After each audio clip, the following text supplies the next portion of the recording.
because of time sakwazi ukulinda nabasiza bosifetha sesiphakathi nentshumayelo because umfundisi khona la esaphuthuma khona ubude bendlela. Haleluya. Ngiyacela nje bazasanibelana ngegameni lenkosi uJesu Kristu sicashayeza shalom moya ngeli first of all.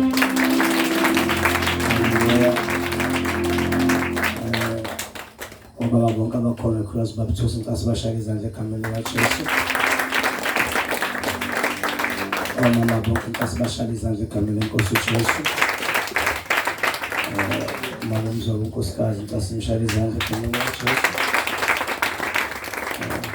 Sisiphola simshaya izandla egameni likaJesu. Abafundisi bonke inkazi bashaya izandla egameni likaJesu. Amen. Siyathokoza bazama ukuthi ngikhona laba abantu bangena besangena bazoqhubeka samba engabanjwa nayo izulu. Haleluya. Siyacela ishayize lokho samule man of God ukuthi waste any time. Ngithi ngibalisekisela. Haleluya. Phansi komfundisi wethu esiphethe ubaba wethu Nkosi. So bakhona kwakhe la bethozisa kakhulu inhliziyo yethu. Haleluya. Fanele ukuthi kufike ubaba uqobo endaweni last concert nakhona ngiyacela sishaye izandla eseza ngaphambi. Sishaye izandla ngiyashaya ngqondo nalokho ngiyashaya ngqondo. Amen. Ngiyashaya ngqondo ngiyashaya ngqondo. Amen.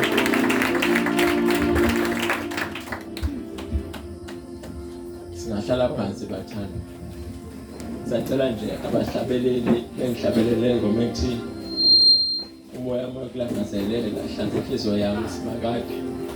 Cela nje sikebisa amakhanda.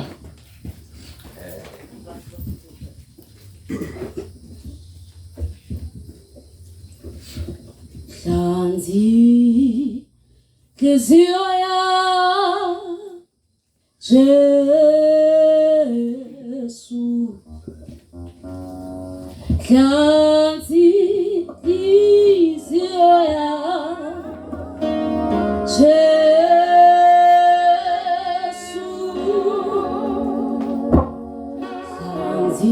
Hlanzi inhliziyo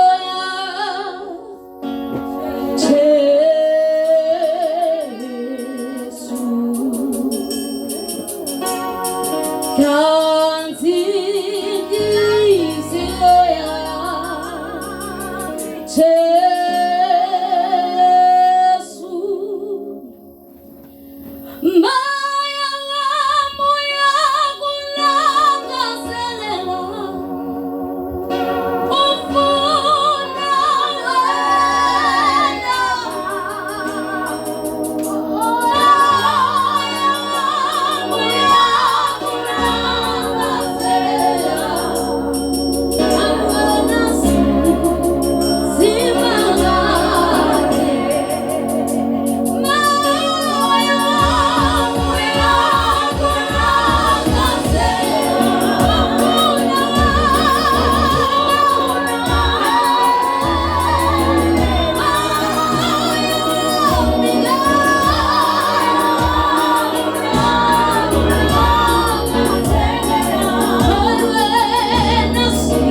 ngithanda ukuthatha leli thuba ngibonga uNkulunkulu uBaba uNkulunkulu indodana nomoya ongcwele ngaleli thuba asenzele lona kule ndawo.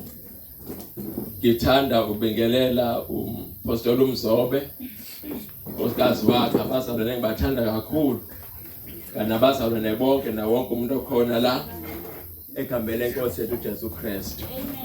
Ngidlalele futhi nje ikhalela kude ikhalela phansi sama strings. Kuyintokozo ke ukuthi siphinde sihlanganyele la. Ngicela nje ngaphandle kokuchitha isikhathi sivula amaBhayibheli ethu. Ngicela oneBhayibheli lesizulu asifundele soqala ukufunda kuJeremiya chapter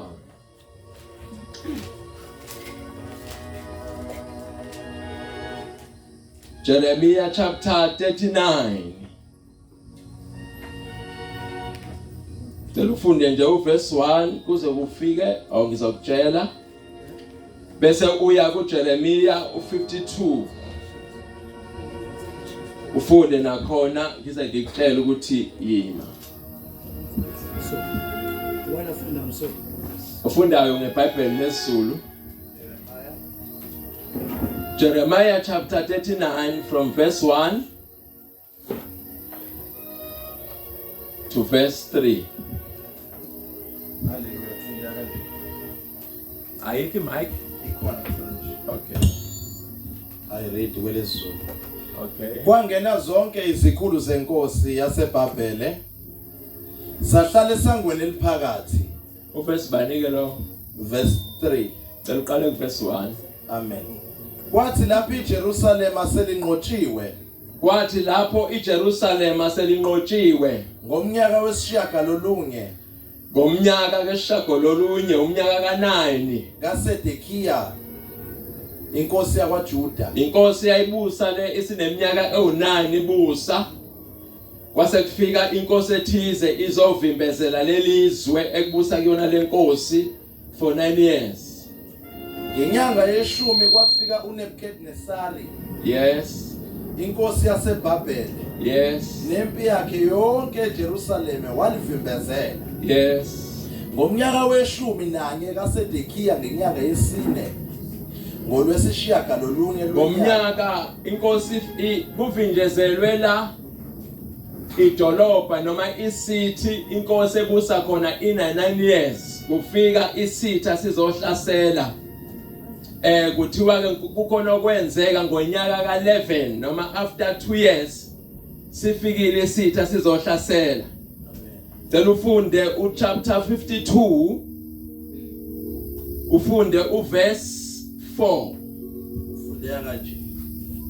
Kwathi ngomnyaka wesishiyagalolunye wokubusa kwakhe ngenyanga yeshumi ngolweshumi lwenyanga kwafika uNebukadnesari inkosi yaseBhabhele yena nayo yonke impi yakhe eJerusalema wamisa malungana nalo bakha izinqaba ngakulo nxa zonke. Yes. Verse 5. Wawusuvinjezelwa umuzi kwaze kwaba ngumnyaka weshumi nanye wenkosi uSedekiya. Yes. Ngenyanga yesine ngolwesishiyagalolunye lwenyanga indlala yaba namandla emzini. Yes. Akuba ngakho kudla kubantu bezwe. Yes. Verse 7. Imalapho ke uphindele ku chapter 39 uye ku verse 4. Ufundeka kanje. Kwathi lapho uSedekiya inkosi yakwaJuda nawo onke amadoda empi bezibona babaleka bephuma emzini ebusuku ngenye yensimu yenkosi ngendlela yensimu yenkosi. Qala ku verse 2. Ngomnyaka weshumi nanye kaSedekiya ngenyanga yesine ngolwesishiyagalolunye lwenyanga umuzi wafohlwa. Yes. 3. Kwangena zonke izikhulu zenkosi yaseBhabhele. Okay. Zahlala esangweni eliphakathi. Zahlala esangweni eliphakathi, right? Verse 4.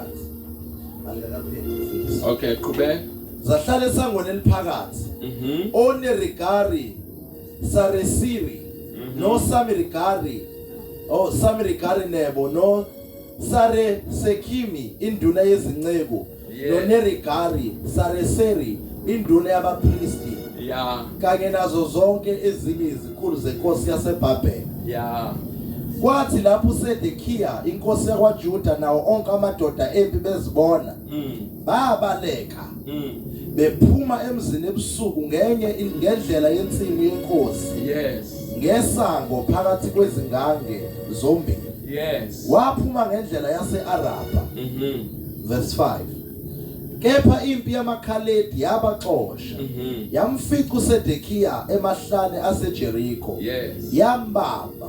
Yes. Yamkhuphulela kuNebukadnesari inkosi yaseBhabhele. ERibhila ezweni laseHamathi. Wabahlulela. Inkosi yaseBhabhele yabulala amadodana kaSedekiya eRibhila phambi kwamehlo akhe. Yes. Futhi inkosi yaseBhabhele yabulala bonke abakhulu bakwaJuda. Yes. Verse 7. Yakhipha namehlo kaSedekiya yambopha ngamaketanga ukuba imise eBhabhele. Yes. Amakhaledi sekulungile. Amen. Emakuqhubeka ukufunda kwelinye ekuthiwa wabaseBhabhele engaboni waze wafa. Cela sigebise amakhanda. Baba usuku lwenzile lolu. Baba naba abantwana bakho wathumela izwi wabaphilisa. Wathumela izwi wabakhulula. Yonke imoya emelele nezwi lakho siyayibopha. Babuthe ungena kwezwi lakho kuletha ukukhanya. Ukholwa baba kufika ngokuzwa. Ngokuzwa kufika ngezwi likaNkulunkulu. Wonke amandla amelene nokuzwa izwi lakho. Wonke amandla amelene nokungena kwezwi lakho enhlizweni zabo. Siyawabopha lawo mandla egameni lenkosi uJesu Kristu. Wonke umoya obopha ingqondo zabo ukuze kungasi ivangeli lokukhanya siyawususa egameni lenkosi uJesu Kristu. Sikhuluma ukuphila empilweni zabo, sikhuluma ukukhanya empilweni zabo, sikhuluma ukukhululwa empilweni zabo egameni lenkosi uJesu Kristu. Amen. La esifunda khona bathandwa indaba nje istory engizocela nje nisimagine. La esifunda khona sitshelwa ngamaqhinga noma indlela isitha esisebenza ngayo masizofika kubantu abathize noma masizofika esizweni esithize noma sizofika emphakathini othize. La esifunde khona sizokhulunywa ngamasango. Sizwa futhi kukhulunywa ngezingange. Siza futhi kukhulunywa ngezihlalo.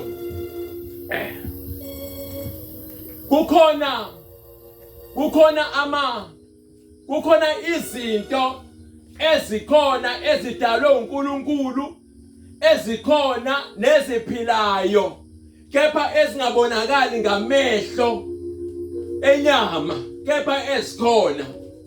Zonke izinto ezikhona la emhlabeni ezibonakalayo ngamehlo enyama.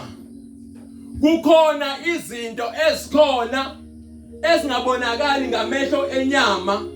La lezi zinto ezibonakalayo ezisuselwe khona. Yezwakala. Njoba nje from the beginning kusukela eqaleni ngesikhathi uNkulunkulu ebakha abantu abadala abantu banda basabalala beba izizwe bese bethi mabeba izizwe bese bethola indawo ethize abazokwakha kuyo as a nation noma beyisizwe. Ngesikhathi bakha imizi yabo noma bakha idolobha labo bekukhona izinto futhi abazakhayo ezoqinisekisa ukuthi njengoba sesakhile la ithina nabantwana bethu nengcebo yethu sivikelekile ekutheni isitha singakwazi ukufohla sizohlasela thina noma sizothatha abantwana bethu noma sizothatha ingcebo yethu.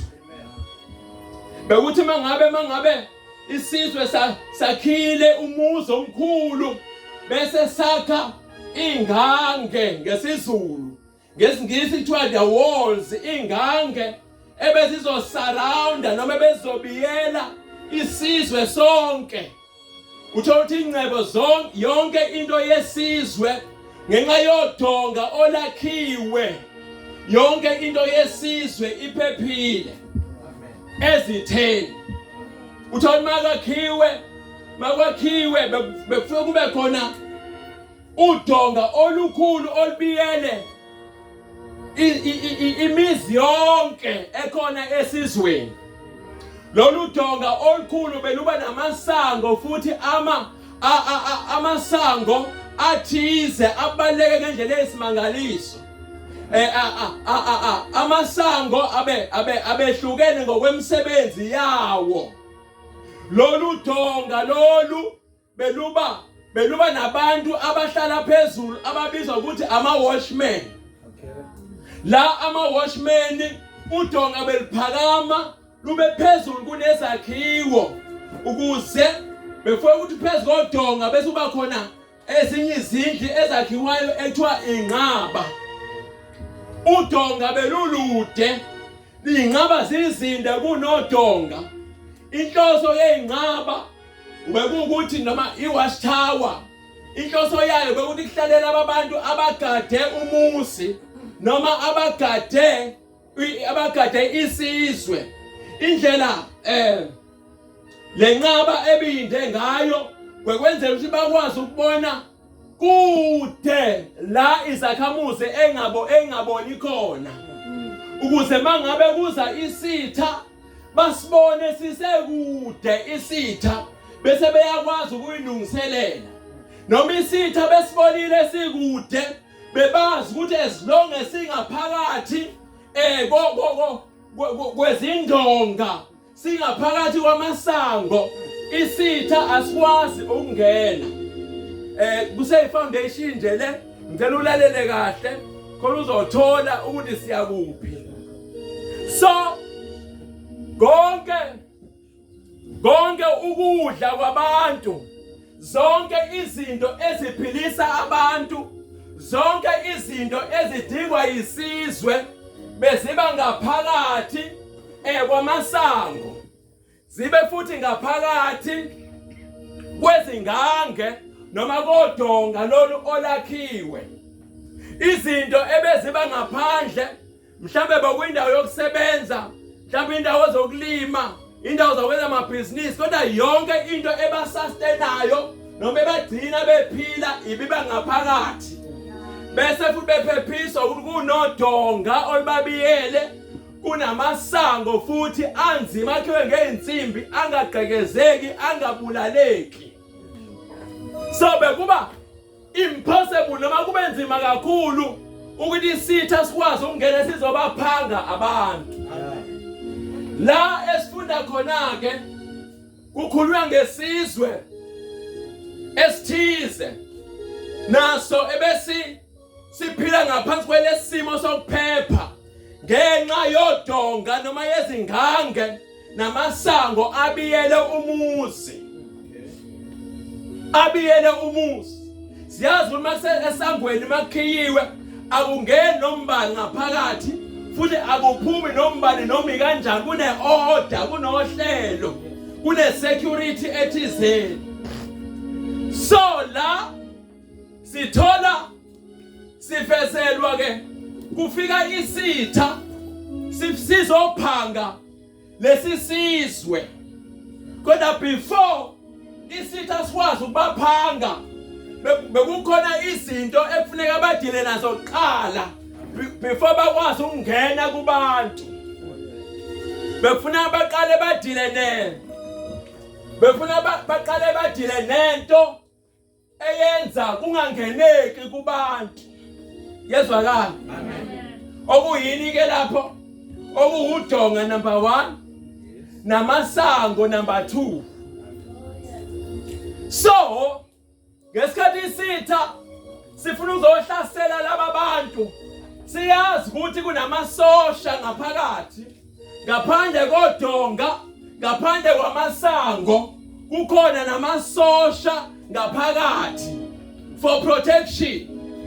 So into yokuqala enziwa isitha la, lento esifunda ngayo la is the strategy noma indlela umbuso obumnyama osebenza ngayo uma ufika endaweni noma ufika emndenini noma ufika kumuntu.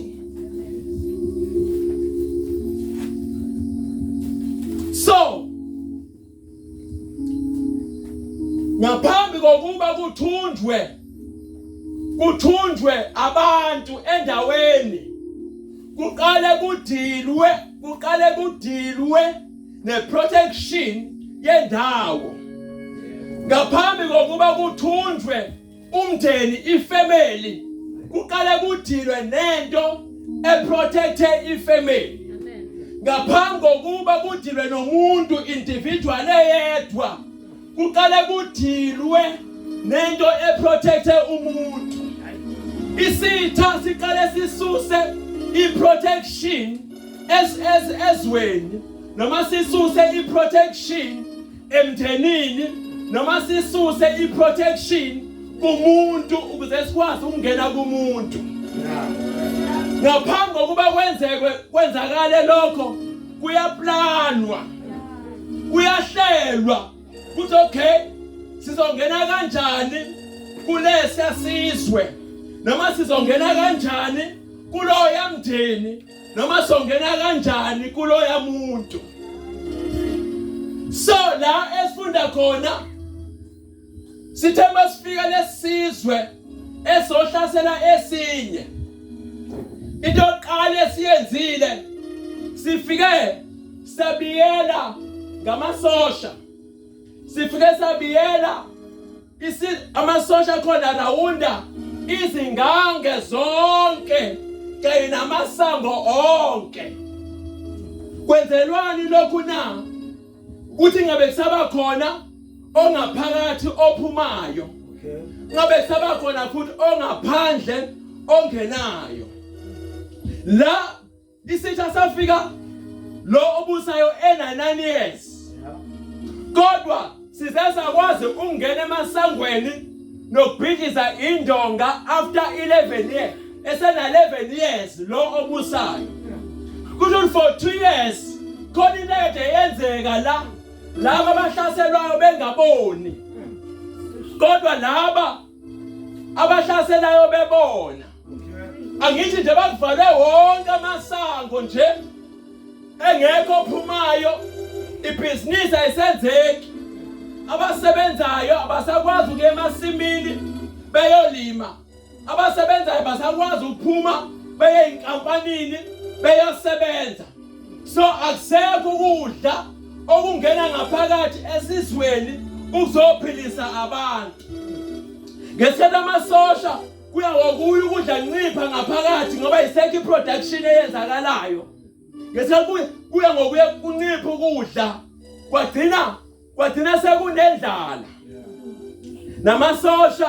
Namasosha awasenawo amandla okubhekana nesitha, ngoba isitha sesiqale sadila nento okuyiyona esustainer abantu. So kungena nje la ngonyaka ka-11 vele namasosha awasenamandla. Futhi ngesikhathi kungenwa la lithi iBhayibheli, the first thing abayenza ngonyaka ka-11, lithi iBhayibheli bangena ngesango enjani eliphakathi nendawo ngithi kuthiwa bafike bangena bafohla base behlala esangweni eliphakathi nendawo. Leli sango eliphakathi nendawo bekuhlala inkosi nabaluleki bayo. Kuthathwa inqumo ezophumelelisa umphakathi, ezophumelelisa umndeni, noma ezokwenza impilo yabantu iye phambili. Kepha sithola leyo ndawo ethatha ama-decisions abalekile endaweni, sithola sekuhleli isitha umuntu okumele ahlale lapho akasahleli. This is just an introduction. Bengisakhuluma ngesizwe khona nizobona ukuthi ku-operate kanjani. Kanjalo futhi noma isitha sizofika emndenini. uNkulunkulu from the beginning njengoba akha wethu mayekhe izizwe wazenza zanokuphepha noma zavikeleka ngendlela yokuthi isitha asikwazi ukungena. Nemndeni uNkulunkulu beyenze yabanjalo. Nomuntu uNkulunkulu bemenze wabanjalo. Uyabona nje mawufunda uMshumayeli chapter 7 verse 29 mangaphosisi. Uthi uMshumayeli uqalathi lapha 28 uhlolile uMshumayeli wahlola sayazi indaba kaMshumayeli. Inkosi uSolomon izinto ayihlo khona izinto azenza efuna ukubona umphumela wakhe uhamba kanjani. Uthi kubantu abawu-1000 inhlolovo yakhe la inhlolovo yakhe uthi kubantu abawu-1000 ngimtholile edwa wesilisa kebo wesifazana angizange ngimthole. Bese lithi verse 29 nakho-ke engiphuma nakho ukuthi uNkulunkulu umenzile umuntu kwabaqotho waphelela. From the beginning uNkulunkulu emakha umuntu ibingekho indlela yokuthi kungene isifo umuntu okuyisitha. Ibingekho futhi indlela yokuthi kungene ukuhlupheka kumuntu. Njengoba inghange lezi ekhulunywa ngazo zaseJerusalema bezinamasango athize. Nomuntu uNkulunkulu umenze wavikeleka ngayo yonke indlela. Unamasango umuntu sikhuluma ngomuntu manje. Umuntu unamasango. Umuntu kunama-gates akhona empilweni yomuntu. Lama-gates awabonakali ngamehlo enyama kodwa akhona. Noma ebonakala ngamehlo enyama noma thina siwapha amanye amagama kepha kwelikamoya abiza ukuthi ama-gate. And umuntu uNkulunkulu menze wambiyela ngandlela athise. Lukhona udonga uNkulunkulu abiyele ngalo umuntu obelenza isitha singakwazi ukungena empilweni yomuntu. So